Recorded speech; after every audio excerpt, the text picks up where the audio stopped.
Progress. Bueno, bienvenidos entonces a nuestro estudio de la reconstrucción y la reforma del pueblo de Israel. Hoy entramos a ver a otro personaje, Nehemías. Este libro es muy importante porque nos deja mucha enseñanza, hermanos. Vamos a ver una tremenda enseñanza. Es un libro muy adecuado para el liderazgo, para reafirmar, despertar nuestro liderazgo. Es el ejemplo de un muy buen líder. Y pues hay bastante enseñanza, bastante material que lo que nos interesa. Revisemos la parte histórica, damos algunos datos, damos algunas fechas nada más para ponernos en contexto de la situación, pero la verdadera carne del estudio es la enseñanza que deja para nosotros, porque como hemos mencionado anteriormente, no se trata nada más de agregar conocimiento de historia. Esta no es una clase ni de historia ni de geografía, sino es una clase que busca, un estudio que busca nuestro crecimiento a nivel espiritual. Porque la historia, el pasado, no nos sirve para estar estancados en ello, ¿verdad? Porque a veces nos estancamos en el pasado. Ay, es que cuando yo empecé en la vida cristiana, cómo era de alegre, o cuando yo iba a tal lado, y vivimos de recuerdos, pero eso no sirve para nada. La historia nos sirve de aprendizaje, el pasado nos debe servir de aprendizaje para poder tomar experiencia y no cometer los mismos errores que hemos cometido antes. A veces, como le pasaba al pueblo de Israel, aún conociendo la historia, conociendo el pasado, conociendo los errores, los volvían a cometer. La semana pasada que veíamos el libro de Esdras, vimos que la razón por la que los, eh, tanto el reino del norte como el reino del sur fueron al exilio, fue por la idolatría. Fue la disciplina de Dios por su infidelidad al volverse a otros dioses. Y sin embargo, vimos cómo los que regresaron, los principales, incluso los levitas y los sacerdotes, volvieron a caer en lo mismo, porque se mezclaron con los pueblos paganos que había ahí, se casaron con mujeres de los pueblos paganos, y entonces eso los llevaba nuevamente a la idolatría, porque al final de cuentas terminaban eh, se- adorando a los dioses de sus parejas, ¿verdad? Entonces, no aprendieron del pasado y Esdras tiene que tomar una decisión radical, aunque realmente fue iniciativa de los que se habían casado con mujeres extrañas o con mujeres de otros pueblos paganos, que ellos pues tomaron la iniciativa de separarse. Y mencionábamos la semana pasada que esta separación podría tomarse como que la Biblia vale el divorcio, pero aclaramos que no es así, sino que según vimos en las Escrituras, estos habían dejado a las mujeres de su juventud, habían dejado a sus primeras esposas, por decirlo ahí, así, que eran parte de su pueblo y se habían casado con, con las mujeres paganas. Entonces, eh, por eso es la decisión radical. El libro de Esdras nos dejó muchas enseñanzas muy lindas, el carácter de Esdras, de dedicarse a estudiar la palabra, a inquirir en la palabra del Señor, a practicarla, que era lo más importante, no solo la estudiaba, sino que la vivía, y a enseñarla. Y aquí en Nehemías vamos a ver a Esdras otra vez, que aparece en los capítulos 8 y 10, porque estos libros pues traen esa historia paralela de la reconstrucción y la restauración del pueblo de Israel. Eh, entonces vamos a entrar a ver eh, el día de hoy el capítulo 1 de Nehemías, que como dije es muy interesante, nos trae muchas enseñanzas, y pues le hemos puesto como título la oración de un buen líder, que es este primer estudio del capítulo 1. Pero, ¿quién era Nehemías? Siempre pues necesitamos ubicarnos en el contexto histórico. Ah, recordemos que las deportaciones a Babilonia fueron tres, o bueno, una deportación en tres etapas.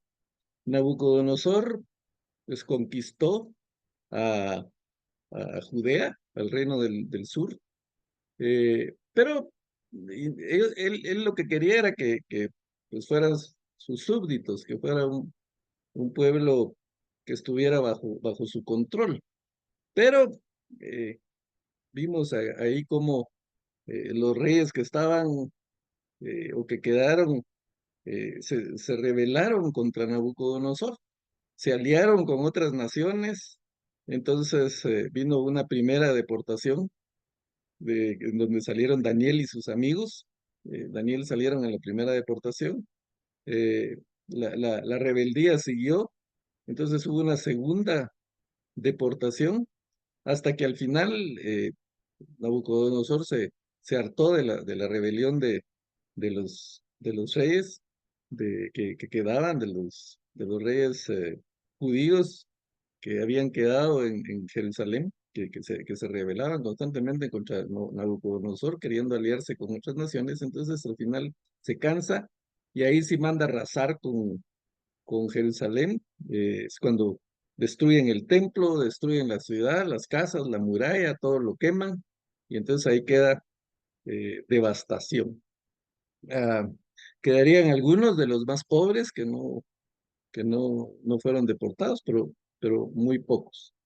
Entonces, 70 años después, bueno, cuando está más o menos la segunda deportación, antes de que venga la deportación final, es donde aparece Jeremías profetizando lo que va a pasar eh, al rey, pero este no le hace caso. Jeremías eh, profetiza que van a ser 70 años de exilio, pero el rey estaba oyendo a otros profetas que le decían que no, que eso era temporal, que el pueblo iba a regresar pronto. Pero se cumple la profecía de Jeremías, el exilio tarda 70 años, pero después de esos 70 años, ya Babilonia ha sido derrotada por eh, Persia, y entonces son los persas los que están gobernando. Siempre en la ciudad donde estaba Babilonia, digamos, donde estaban los babilonios. Aquí vamos a ver a este rey que aparece aquí en Susa, que es donde está Nehemías. Entonces, la deportación fue en tres etapas y el retorno entonces ahora también, curiosamente, es en tres etapas. Vimos el primer retorno que fue con Zorobabel, en donde vino Zorobabel y Yeshua y empezaron primero reconstruyendo el altar, después reconstruyeron el templo. Esa reconstrucción tardó 21 años, porque recordemos que hubo oposición, entonces la obra estuvo detenida por alrededor de 15 años o un poco más. Pero al final de 21 años termina la reconstrucción del templo. Vimos todo esto en los estudios anteriores. Hacen una gran fiesta cuando termina la reconstrucción. Y 60 años después llega Esdras a restaurar espiritualmente al pueblo, porque había habido una reconstrucción física del templo, pero pues hacía falta una restauración espiritual y esa es la labor de Esdras. Esdras regresa a esa labor. Eh, mencionamos desde desde el primer retorno, eh, que pues no todos retornaron.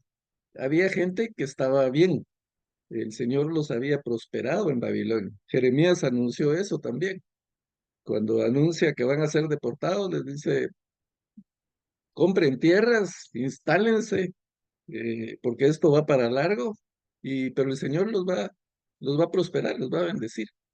Y vemos cómo esta era una disciplina del Señor por la idolatría del pueblo. Sin embargo, en su misericordia, Él conserva a esta gente, la, la prospera y conserva un remanente siempre en Babilonia para que puedan regresar, así como conservó a la familia de Jacob en Egipto, y no solo la conservó, sino que ahí se multiplicaron, fue como una incubadora para que se multiplicaran y se convirtieran en una gran nación, esa gran nación que le había ofrecido a Abraham, cuando le dijo, vete de tu tierra y de tu parentela y haré de ti una gran nación.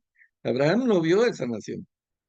Isaac tampoco la vio, Jacob tampoco la vio, pero se dio ya en los 400 años que pasaron en Egipto, en donde entraron alrededor de 60 personas de la familia de Jacob y salieron más de 1 millón de personas para eh, la tierra prometida. Entonces, esa es la relación que viene de la historia. Ahora, pues después del cautiverio, del retorno, de, como dijimos ya, primero Zorobabel y Yeshua, eh, después de 21 años de reconstrucción, se termina la reconstrucción, pasan 60 años, y llega Esdras eh, a, a Jerusalén, y 13 años después llega Nehemías. ¿Por qué mencionamos esto? Porque Nehemías entonces había nacido en Babilonia. Él no conocía Jerusalén. Él tenía referencias de lo que era Jerusalén por sus abuelos, por su padre, pero los que salieron al exilio de Jerusalén, pues muy pocos regresaron. Algunos de los ancianos que regresaron, que vimos que lloraron cuando vieron que se pusieron las bases del segundo templo, pues eran seguramente niños o adolescentes cuando salieron al exilio, y pues 70 años después ya eran personas de avanzada edad. Ah, entonces, muchos de los que regresaron al exilio nacieron en Babilonia, no conocían Jerusalén. Y regresaron a un lugar devastado donde no había nada, todo estaba eh, eh, quemado, en ruinas, y muchos dejaron sus posiciones, su trabajo, sus negocios que probablemente habían hecho en Babilonia por la promesa del Señor que los iba a prosperar. Dejaron la comodidad y regresaron a donde no había nada. El Espíritu del Señor los movió para que regresaran a reconstruir esa ciudad, la ciudad que ellos amaban, porque era la ciudad de sus padres. Y había, y hasta la fecha, hay una identidad muy fuerte de los israelitas con su pueblo, con su país. Entonces, dejaron su comodidad y regresaron, pero hubo otros que no. Yo estoy cómodo aquí, tengo mi negocio, estoy prosperando. ¿Para qué voy a ir a donde no hay nada? Ese no era como el sueño americano, va a ir a otro lugar en donde voy a estar mejor. Ahí era lo contrario, era ir a un lugar devastado.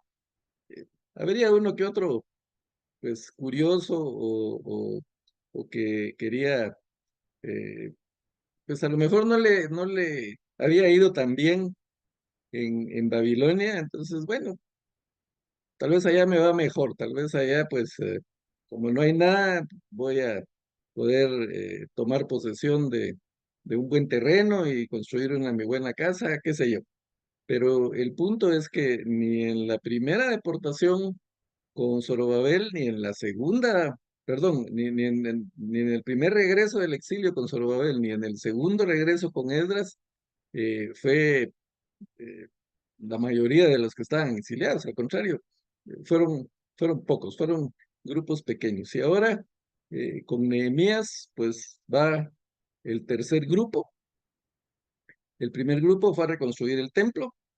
Esdras llega con un propósito más de restauración espiritual, y ahora Nehemías viene a reconstruir las murallas y a reconstruir la ciudad, porque habían reconstruido el templo, la gente había pues reconstruido sus casas, pero en aquella época el no tener una muralla era como que ahora hiciéramos una casa y no le pusiéramos puertas, sino solo dejáramos el espacio ahí que cualquiera pudiera entrar. La ciudad era vulnerable, estaba totalmente vulnerable por falta de murallas y estaba rodeada de enemigos.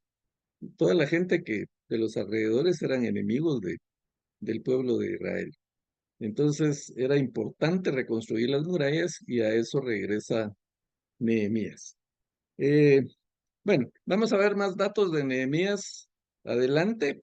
Así que vamos a empezar con lo que dice el texto bíblico para tomar la información de ahí. Así que voy a pedir favor a alguien que nos lea los primeros 6 versículos del capítulo 1, que es donde empieza la historia de Nehemías. También vale la pena mencionar que Esdras y Nehemías inicialmente formaban un solo bloque, y de hecho, pues es la continuación de los libros de crónicas, por ejemplo.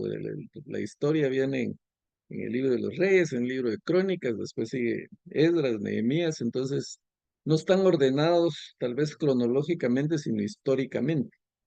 Eh, y Nehemías es uno de los últimos escritos que hay del Antiguo Testamento. Después de Nehemías eh, y Malaquías, que es el último libro que nos aparece a nosotros en el Antiguo Testamento. Nehemías, no, como dije, no aparece en orden cronológico, pero es uno de los últimos que se escribió. Después de Nehemías y Malaquías, pues pasaron 400 años, los 400 años de silencio de los profetas, porque no hubo profecía, y ahí nos vamos hasta Juan el Bautista, ¿verdad? Hasta los evangelios que ya relatan el inicio del ministerio de Jesucristo. Entonces, todo este periodo se le llama el periodo del Segundo Templo, porque fue ese evento de la reconstrucción del templo marcó un nuevo periodo para el pueblo de Israel. De hecho, en este periodo del Segundo Templo es donde ya nace el término judío, porque recordemos que los que reconstruyeron o los que regresaron del exilio eran de la tribu de Judá. Bueno, la tribu de Judá y de Benjamín, pero la capital era Judá. Como la capital era Judá, pues el gentilicio les quedó como judíos. Antes de eso no se mencionaba ese término judío, sino que es hasta esta época. Entonces, cuando ustedes lean o oigan algo con relación al Segundo Templo, se está refiriendo a este periodo histórico que hay desde la reconstrucción del Segundo Templo hasta la venida de Jesucristo. En la Biblia no tenemos, eh, pues, literatura, pero hay mucha literatura del Segundo Templo. Está todo lo que son los libros apócrifos o deuterocanónicos, aunque hay diferencia entre apócrifo y deuterocanónico. No vamos a entrar en detalle de eso, pero los deuterocanónicos son los que no se consideran como parte del canon, del canon judío, ni del canon que manejamos los cristianos evangélicos. Y apócrifos es toda la literatura que hubo en esa época. Hubo muchos escritos de los cuales pues, hay referencias y que nos hablan de la historia del pueblo judío. Entre ellos está el libro de los Macabeos, por ejemplo, que es interesante leerlo como histórico. No lo consideramos un libro inspirado, por eso no está en las escrituras, pero históricamente tiene mucha información. Pero el punto es que este libro de Nehemías, eh, fue de los últimos que se escribieron antes de los 400 años de silencio. Ah, entonces empieza alguien, por favor, que me lea los primeros 6 versículos del capítulo 1. Dice, palabras de Nehemías, hijo de Acalías. Aconteció en el mes de Kisleu, en el año 20, que estando yo en Susa, capital del reino, vino Ananí, uno de mis hermanos, con algunos hombres de Judá. Entonces les pregunté por los judíos que habían escapado, los que se habían salvado de la cautividad, y por Jerusalén. Ellos me dijeron, el resto, los que se salvaron de la cautividad allí en la provincia, están en una situación muy difícil y vergonzosa. El muro de Jerusalén está en ruinas y sus puertas destruidas por el fuego. Cuando oí estas palabras me senté y lloré. Hice duelo por algunos días, ayuné y oré delante del Dios de los cielos. Y le dije, te ruego Jehová, Dios de los cielos, fuerte, grande y temible, que guardas el pacto y tienes misericordia de los que te aman y observan tus mandamientos. Esté ahora atento tu oído y abiertos tus ojos para oír la oración de tu siervo, que hago ahora delante de ti, día y noche, por los hijos de Israel, tus siervos. Confieso los pecados de los hijos de Israel hemos cometido contra ti. Sí, yo y la casa de mi padre hemos pecado. Gracias. Dice, esta lectura es de la Reina Valera 60. Y aquí yo tengo en pantalla la nueva versión internacional. Gracias por eso, porque siempre es interesante tener más de una versión, poder leer más de una versión, porque eso nos amplía un poquito la comprensión de las escrituras. La nueva versión internacional, pues, tiene un lenguaje un poquito más comprensible. Sin embargo, la Reina Valera 60 ha sido una Biblia que por lo menos los de mi época crecimos con y memorizamos versículos de esa versión, porque fue la que predominó durante muchos años y hay aspectos en que la traducción de la Reina Valera 60 es mucho más eh, fiel, digamos, al original, aunque la nueva versión internacional pues también ha sido una traducción por un grupo importante pues también tiene muchos elementos útiles para poder entender y estudiar las escrituras. Pero bueno, entonces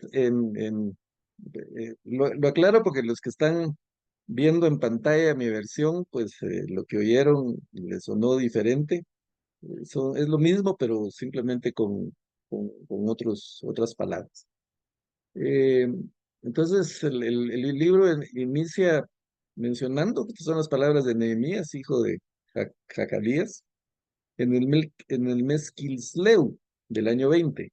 El mes Kisleu más o menos es entre noviembre y diciembre. Mediados de noviembre y mediados de diciembre es el mes, de acuerdo a nuestro calendario, obviamente, para el calendario judío es diferente. Y dice, estando yo en la ciudad de Susa, Jeremías está en la capital de Babilonia, que es Susa, y donde probablemente nació, como ya dijimos. Llegó Hanani, uno de mis hermanos, junto con algunos hombres de Judá. Aquí esto de uno de mis hermanos podría sonar a alguien de mi pueblo, pero más adelante vamos a ver que este Hanani realmente era un hermano de carne de Nehemías, que probablemente fue con Esdras a, a Jerusalén, y entonces él viene de regreso o de visita con otros hombres, y lo primero que Nehemías hace es preguntar cómo están las cosas por allá. Pregunté por el resto de los judíos que se habían librado del destierro y por Jerusalén. Aquí vemos la palabra judíos por primera vez, porque aquí es donde, como mencioné anteriormente, se aparece este término para identificar a los que estaban en Judá. Y entonces ellos me respondieron, los que se libraron del destierro y se quedaron en la provincia están enfrentando una gran calamidad y humillación. La muralla de Jerusalén sigue derribada, con sus puertas consumidas por el fuego. Al escuchar esto, dice Nehemías, me senté a llorar. Hice duelo por algunos días. Ayuné y oré al Dios del cielo. Le dije, Señor, Dios del cielo, grande y temible, que cumples el pacto y eres fiel con los que te aman y obedecen tus mandamientos. Te suplico que me prestes atención, que fijes tus ojos en este siervo tuyo que día y noche ora en favor de tu pueblo Israel. Confieso que los israelitas en los cuales estamos incluidos, mi familia y yo, hemos pecado contra ti. Miren qué oración, miren la actitud de Nehemías. Para empezar, ¿por qué pregunta por los que están en Jerusalén? Eh, Porque le importa, porque es su pueblo. porque su abuelo probablemente le contó de la grandeza de Jerusalén, de la grandeza de Israel, en la época del rey David y en la época del rey Salomón especialmente. Esta era una ciudad hermosa, bella, rica, llena de construcciones. Sin ir muy lejos, el templo era una obra espectacular, el palacio del rey igual, eh, las construcciones, las casas de los habitantes de ahí, todo era lujo, todo era opulencia. Y gente de otros países llegaba a ver a esta gran ciudad y se admiraba de lo que encontraba ahí, así como se admiraban de la sabiduría de Salomón. Vemos el relato en la Biblia de la reina de Saba. Viajó desde Etiopía a Jerusalén y regresó eh, admirada. Le dice a Salomón: lo que me contaron se queda corto con lo que veo aquí, con lo que hay, con tu sabiduría y con todo lo que hay. Entonces era un lugar maravilloso.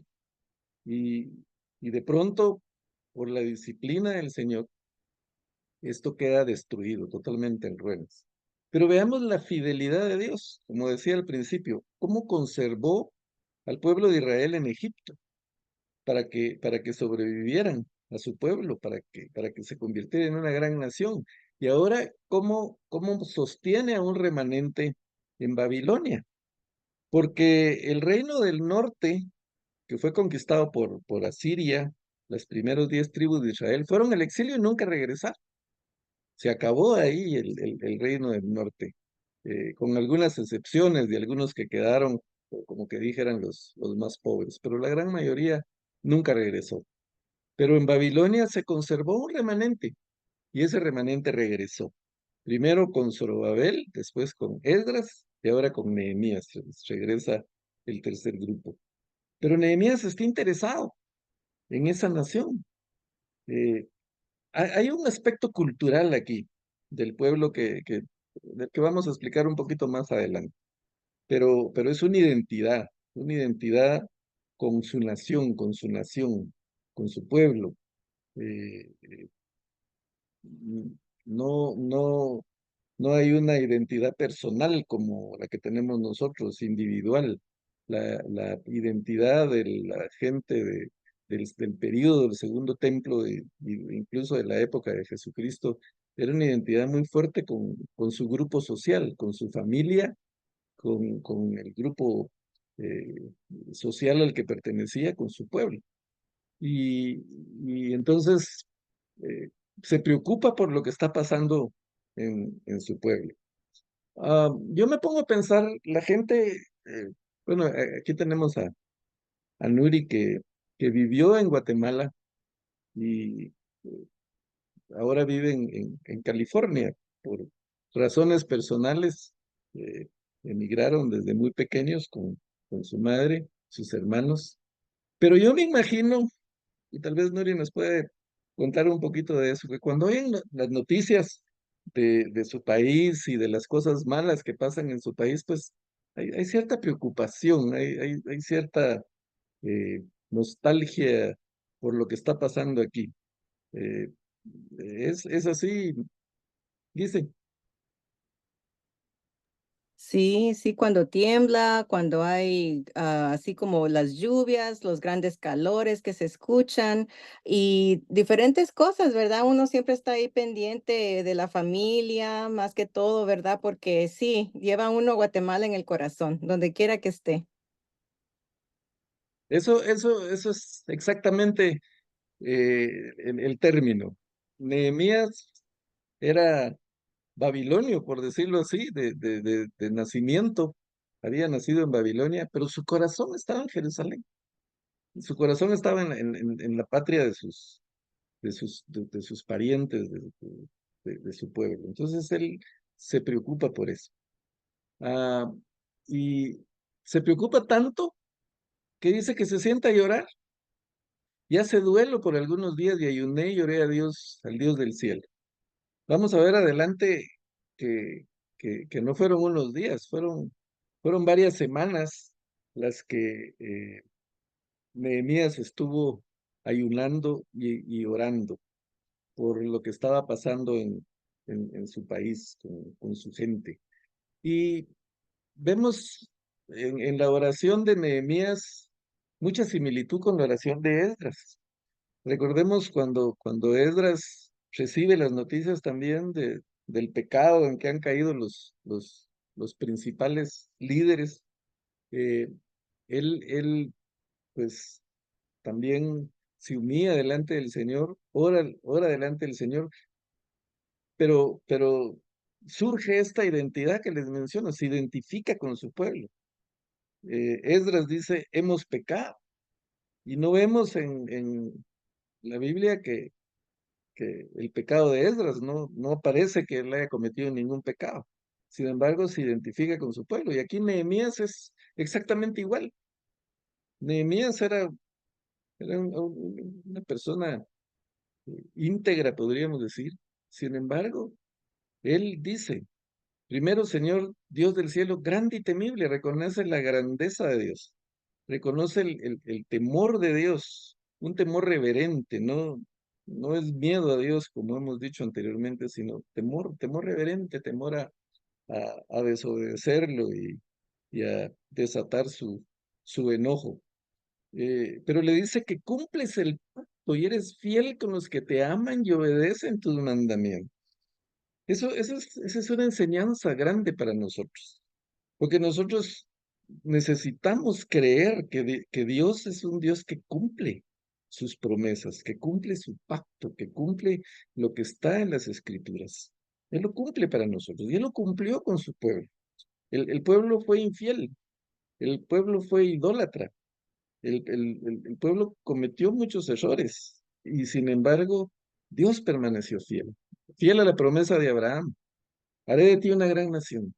Y los conservó como nación, a pesar de los enemigos.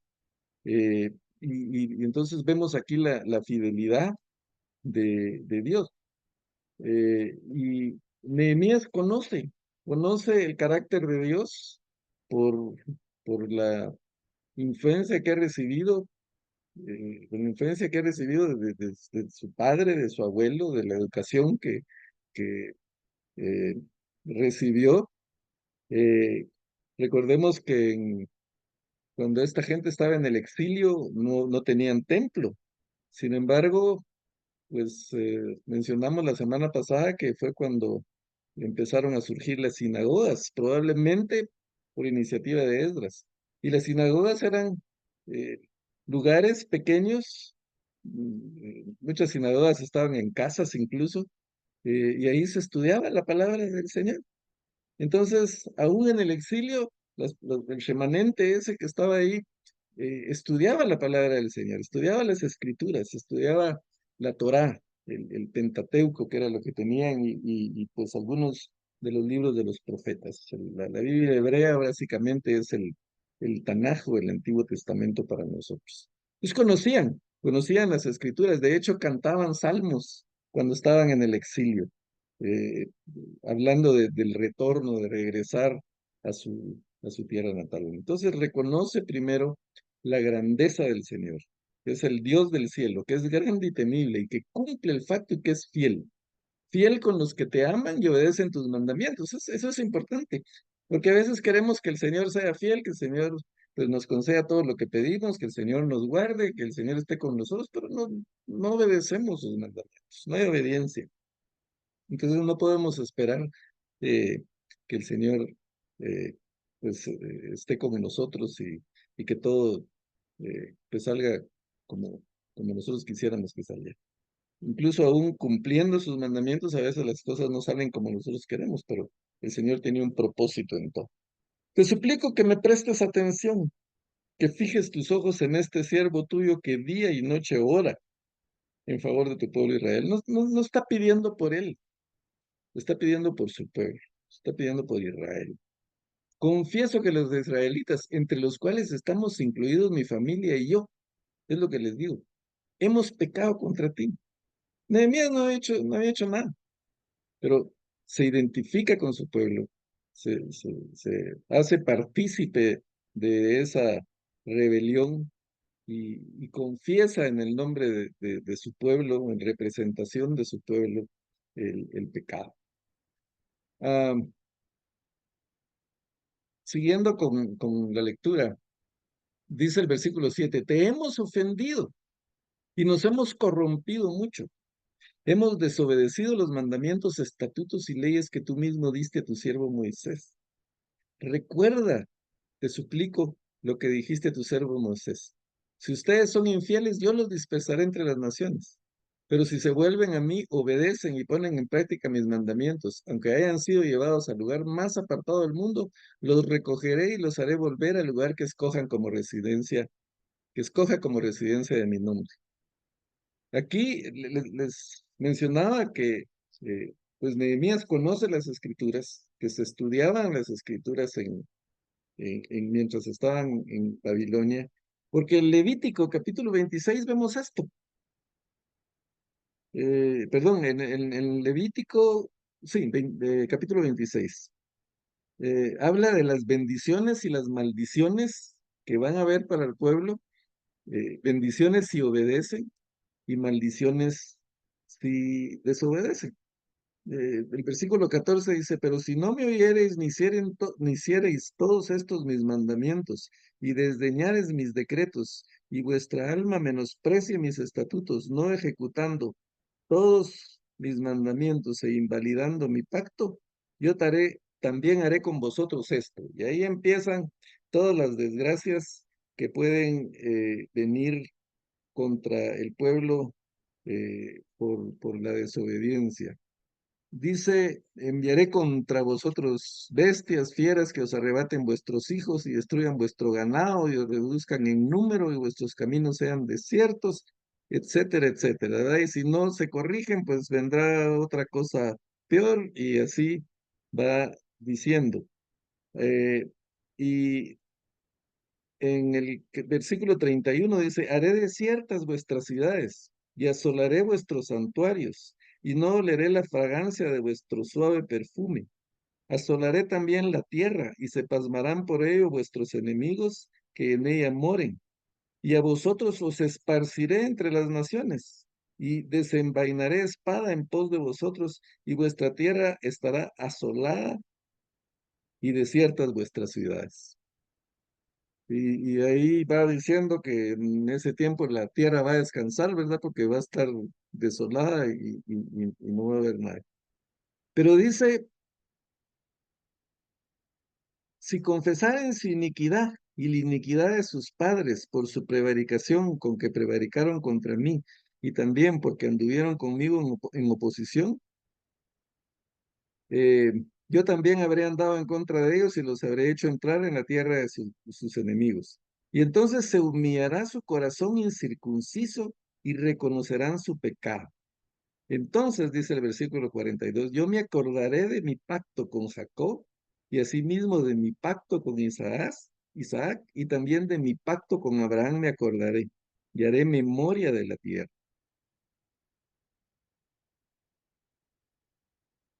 Entonces, ahí es donde el Señor después en el versículo 45 dice, antes me acordaré de ellos por el pacto antiguo, cuando los saqué de la tierra de Egipto a los ojos de las naciones para ser su Dios, yo Jehová. Y aún con esto, estando ellos en tierra de sus enemigos, yo no los desecharé ni los abominaré para consumirlos, invalidando mi pacto. El Señor había advertido desde Levítico, desde el desierto, había advertido lo que iba a pasar si desobedecían. Pero Él mantiene la promesa de que a pesar de todo, no los va a abandonar. Y es lo que hace aquí. Siempre hay un remanente, siempre Él ha conservado esa promesa que hizo Abraham hasta el día de hoy. Vemos cómo el pueblo de Israel ahí sigue. Muchos de los enemigos que tuvieron, los amonitas, los moabitas, todas esas naciones desaparecieron, incluso los filisteos, aunque ahora se relaciona con que los del pueblo de Gaza son descendientes de los filisteos por el lugar donde están. Pero muchas naciones han desaparecido, sin embargo, ellos siguen ahí. No porque sean muy fieles, ni porque sean una nación ejemplar, ni siquiera porque hayan cumplido lo que Dios le dijo a Abraham, que iban a ser de bendición para las demás naciones, pero están ahí porque el Señor es fiel a sus promesas, porque Él cumple sus promesas. Y Nehemías le dice al Señor, recuerda lo que dijiste a tu siervo Moisés. ¿Será que Nehemías piensa que al Señor se le olvidan las cosas? Definitivamente no. Simplemente lo que él está tratando de decir es, yo creo en tus promesas. Yo creo en lo que tú dijiste. Yo creo en que eso se va a cumplir. Entonces, esto es una gran enseñanza para nosotros, porque puede que todo a nuestro alrededor parece que está en ruinas o que se está destruyendo, se está desmoronando, pero en esos momentos por los que a veces pasamos, tenemos nosotros que recordar que Dios es fiel a sus promesas. Y aunque todo alrededor parezca derrumbarse y parezca que no tiene solución, nosotros debemos aferrarnos a las promesas del Señor y a su fidelidad. Y cuando pasemos por crisis y cuando pues la gente que amamos probablemente esté en problemas, esté en situación de enfermedad, o quizás nuestros hijos no estén actuando como nosotros queremos y están tomando un camino que sabemos que no es el mejor para ellos, o cuando nuestros hermanos, nuestros amigos o alguien de la iglesia se aparte, se aleje y entre en rebeldía con el Señor, pues tenemos que aferrarnos al Señor y tomar la actitud de Nehemías, arrodillarnos, orar, decirle al Señor, Señor, tú eres fiel a tus promesas. Tú has prometido que si uno cree en el Señor Jesucristo, será salvo uno y su casa. Entonces, ten misericordia de mi casa, ten misericordia de mis hijos, ten misericordia de mis padres, de mis hermanos que están lejos de ti o que se están apartando. Yo creo en eso. Y del decir, recuerda, Señor, esas promesas, es decirle, yo creo. Y yo estoy seguro de que lo que tú has prometido se va a cumplir. Y eso es lo que está diciendo Nehemías. Y eso es lo admirable del, de su oración. Escucha nuestra oración. Somos tus siervos y nos complacemos en honrar tu nombre.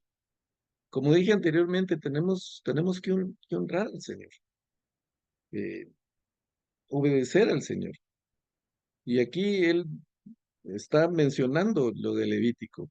Si se vuelven a mí, obedecen y ponen en práctica mis mandamientos, aunque hayan sido llevados al lugar más apartado del mundo, en este caso Persia, Babilonia, los recogeré y los haré volver al lugar que escojan como residencia de mi nombre. En aquel tiempo, dice, yo era copero del rey. No mencionamos al principio esto de Nehemías, pero es el momento de mencionarlo. Dijimos que muchos eh, no regresaron, muy pocos fueron los que regresaron del exilio. ¿Y por qué no regresaron? Pues porque estaban acomodados, prosperados en Babilonia. Y entonces prefirieron quedarse ahí y no meterse en problemas. Ah, Nehemías era copero del rey. ¿Qué significa ser copero del rey?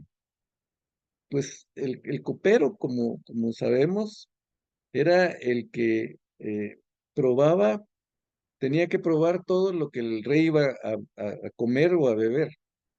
Antes de que el rey comiera, en cualquier tiempo de comida, el copero probaba los alimentos y tomaba de la copa del rey, de lo que él bebía, del vino, lo que fuera que bebiera, el copero lo probaba primero. ¿Por qué? Porque pues los reyes tenían muchos enemigos. En aquella época, el que mataba al rey normalmente se quedaba de rey. Entonces ya se imaginan ustedes cuántos querían ser reyes y cuántos pues, enemigos tenían. Entonces, una de las formas más sutiles de matar al rey era envenenar, sobornar a alguien de la cocina o como fuera para que echara veneno en la comida o en la bebida del rey y entonces el rey moría. Entonces el copero exponía su vida porque él probaba todo lo que el rey iba a comer. Entonces si el copero no moría, entonces el rey lo comía. Pero constantemente el copero estaba ah, pues poniendo en riesgo su vida.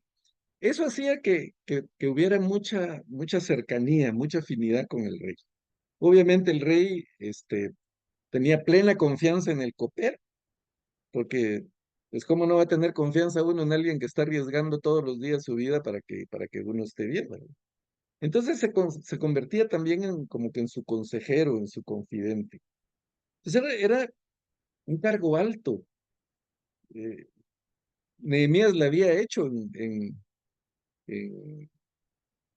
Susa. eh, era de los mejor pagados probablemente ahí, con uno de los puestos más altos en el reino. Y el rey, eh, este rey que se menciona aquí, eh, es el rey Asuero, que se menciona en Esther.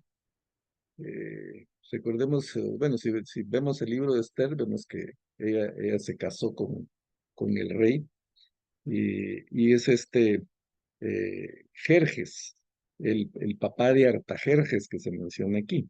Algunos lo identifican también como Artajerjes primero, pero bueno, no vamos a entrar en ese debate. Quedémonos en que el rey que se menciona aquí en Nehemías es este mismo, perdón, es el hijo del, de Asuero, el que escogió a Esther como eh, pues la mujer que iba a estar a su lado.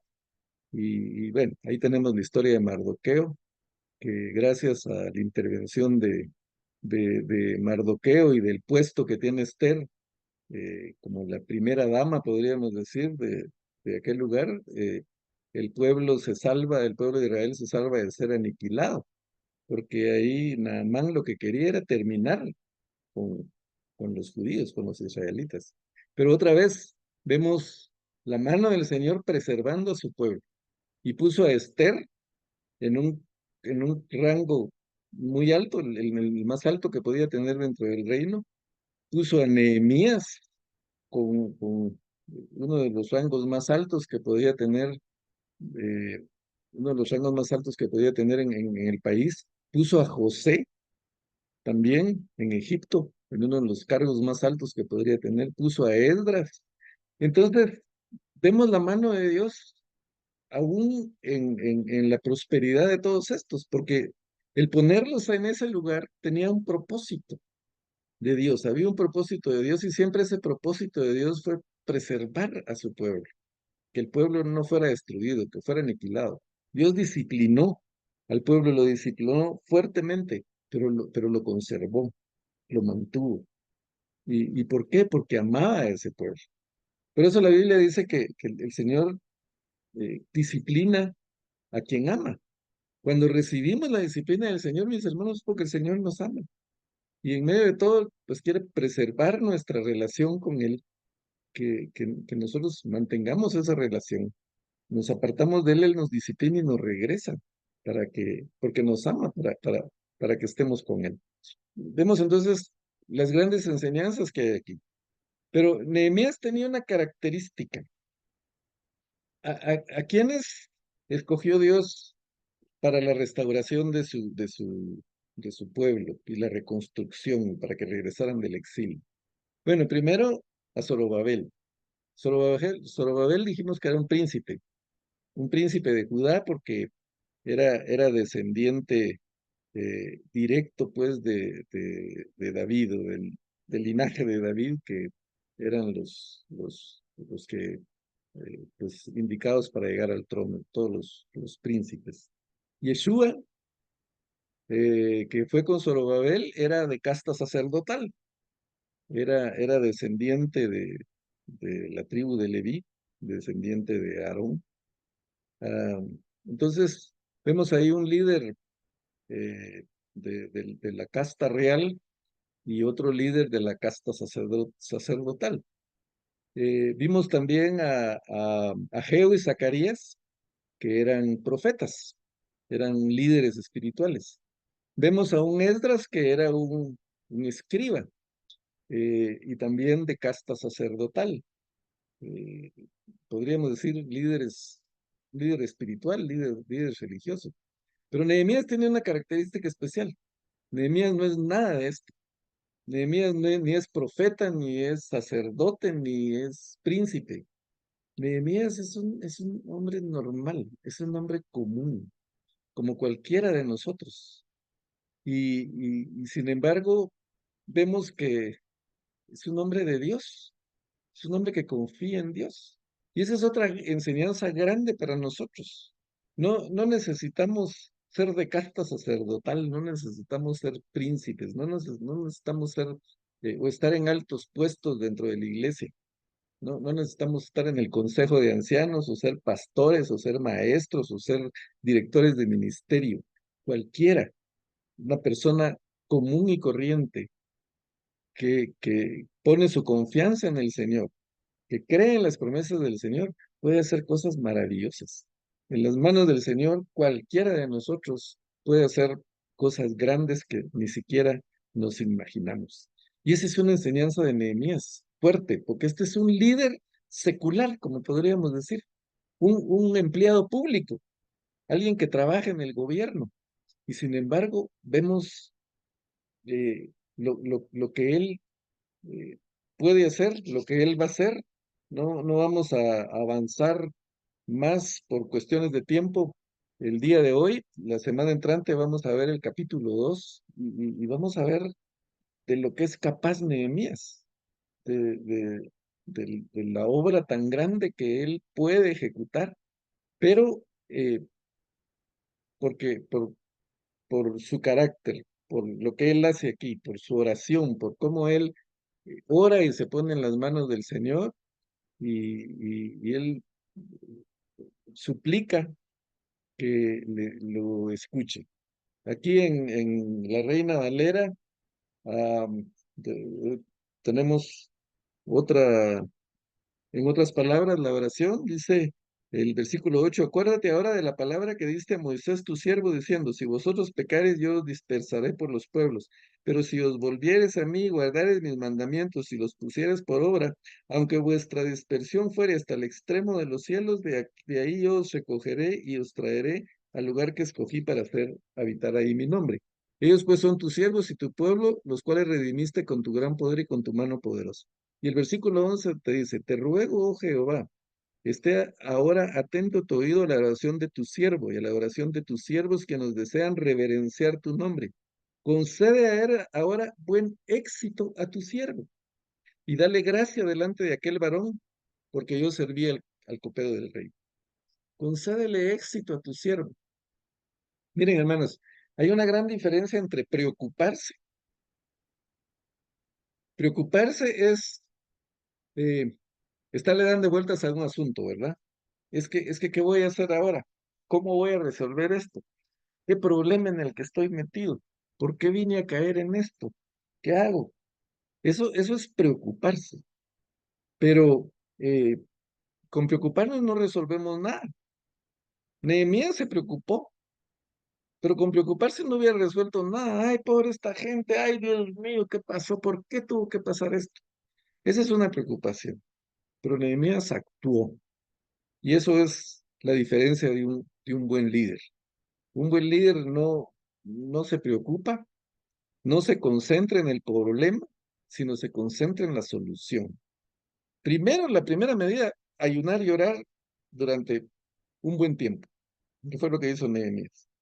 Y no podemos adelantarnos, aunque ustedes pueden leer el capítulo 2 en casa de qué fue lo que pasó después y qué es lo que vamos a ver la próxima semana. Pero actuó, él eh, pues tomó la iniciativa de ir, de regresar, eh, a pesar de su comodidad, a pesar del puesto que tenía, a pesar de ser de los mejores pagados o el mejor pagado que había entre su pueblo, de tener probablemente una casa, o a lo mejor hasta vivía en el palacio del rey, tenía todo lo que necesitaba. Y sin embargo, él decide regresar para hacer la voluntad de Dios. Eso nos da un ejemplo a nosotros de que en el lugar donde estemos, no necesitamos estar dentro de la iglesia, no necesitamos estar dentro de un ministerio. En el lugar en donde estemos, en nuestro trabajo, en nuestro negocio, en, en el lugar donde estudiamos, ahí podemos servir al Señor. Y ahí podemos hacer grandes transformaciones y grandes cambios si confiamos en las promesas del Señor. Y Él es claro, dale éxito a tu siervo. O sea, confiando en el Señor, vamos a tener éxito. Algunos entienden el éxito como lo que Nehemías había logrado en Babilonia, en Susa. Tener uno de los puestos más importantes, tener uno de los mejores sueldos, tener grandes ingresos, el reconocimiento de la gente, porque seguramente muchos lo veían así con respeto, le obedecían, porque era el secretario privado de la presidencia, podríamos decir, ¿verdad? Pero en ese caso del rey. Eh, él tenía todo eso, y eso es lo que en nuestro mundo actual se considera como éxito, el que la hace en los negocios o el que gana dinero. Pero el verdadero éxito y el éxito que Nehemías está pidiendo es eh, en hacer la voluntad del Señor. Dale éxito a tu siervo en lo que voy a emprender. Dice, dale gracia delante de aquel varón, hablando del rey, que le diera gracia delante del rey. Y dice, concede buen éxito a tu siervo. Si queremos éxito, mis hermanos, el verdadero éxito, pues primero poner nuestros planes, nuestros proyectos en las manos del Señor, pedirle que Él nos bendiga, que Él dé éxito a nuestras actividades, a nuestros planes, a nuestros proyectos, pero también actuar, también esforzarnos. Nehemías no dijo, Señor, por favor, ten misericordia de aquel pueblo, tú arregla las cosas, reconstruye tú los muros, o asigna gente allá que los reconstruya. No, él pidió al Señor éxito para él ir y hacer el trabajo, para él hacer las cosas. Entonces, el confiar en el Señor de ninguna manera nos quita la responsabilidad de actuar. De hecho, eh, vimos en los estudios anteriores cómo el Señor le dice a Zorobabel que se esfuerce. Vimos cómo Josué le dice, mira que te mando que te esfuerces y que seas valientes, no temas ni desmayes. Yo voy a estar contigo, pero tú te tienes que esforzar. Entonces ese es el mensaje para nosotros. El Señor está con nosotros, pero nosotros tenemos que poner nuestra parte, tenemos que esforzarnos. Hay un dicho que muchos lo atribuyen a la Biblia, no está en la Biblia con esas palabras, el dicho de a Dios rogando, pero con el mazo dando. Entonces, eso no está en la Biblia, así literalmente, pero procede de la Biblia, porque la Biblia habla de eso, habla de confiar en Dios, pero también de trabajar, de también hacer las cosas, de también esforzarnos. Eh, hay, hay varios libros, pues no vamos a mencionar eh, todo eso porque ya se nos acabó el tiempo, pero siempre las instrucciones del Señor es, yo voy a estar contigo, pero tú también tienes que poner tu parte a trabajar y esforzar.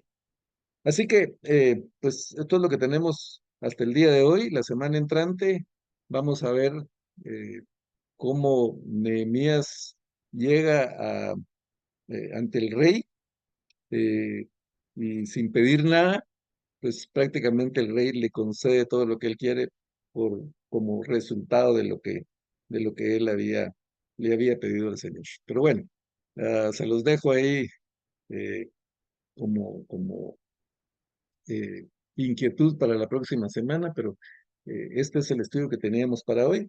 Como ustedes pueden ver, hay mucho que aprender.